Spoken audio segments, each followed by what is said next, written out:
Don't scroll just yet. This might be exactly what you need to hear today. Intelligence can sometimes feel like a double-edged sword, a concept beautifully unpacked by Arthur C.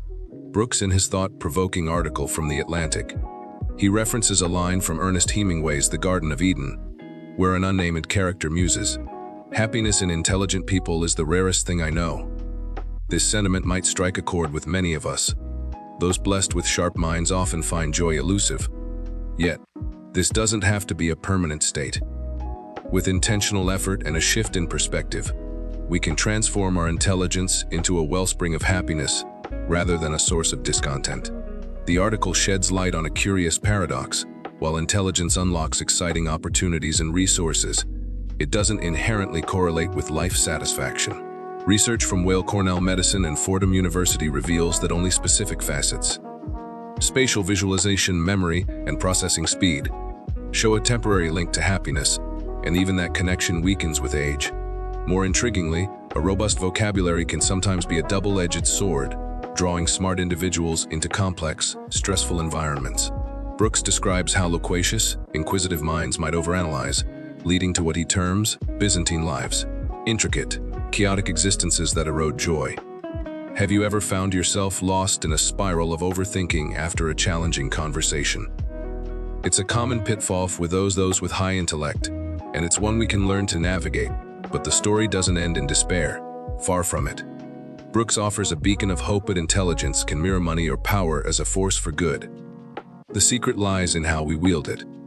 Rather than hoarding our insights or using wit to outshine others, we can share our gifts to uplift those around us.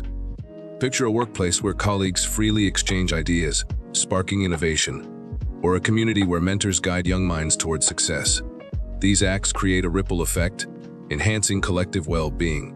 I've experienced this firsthand when sharing PowerPoint slides from a happiness lecture. Audience members left with actionable strategies, and I felt a deep sense of fulfillment knowing I'd contributed to their growth. One practical step is to give your ideas away generously. It might seem counterintuitive in a competitive world, but sharing knowledge can ignite creativity and build stronger connections. Consider a teacher who opens up lesson plans to peers or a professional who mentors a junior colleague. These acts not only benefit others, but also enrich the giver's life. Another key is to steer clear of using intelligence as a weapon. Sarcasm and one-upmanship might earn a quick laugh or a viral moment, but research suggests they can fuel anxiety and depression, leaving both parties worse off. Instead, channel your mental agility to inspire or entertain without tearing anyone down. Think of a friend who lightens a tense moment with a gentle, clever remark. That's intelligence at its finest. This shift might feel awkward at first. We're often conditioned to compete, to seize every advantage for personal gain, a tendency some psychologists label win denial. Yet, Brooks argues that true happiness blossoms through collaboration. Helping others succeed, whether economically, emotionally, or intellectually, can elevate your own prosperity.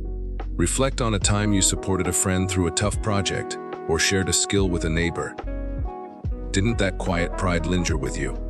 That's the magic of using intelligence as a bridge rather than a barrier. In fact, studies on positive psychology suggest that altruistic behaviors boost endorphins, creating a natural high that outlasts fleeting victories.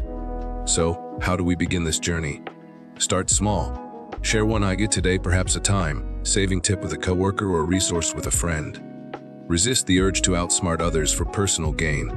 Instead, lift them up with encouragement or a shared laugh. Over time, these choices can reshape your outlook and relationships.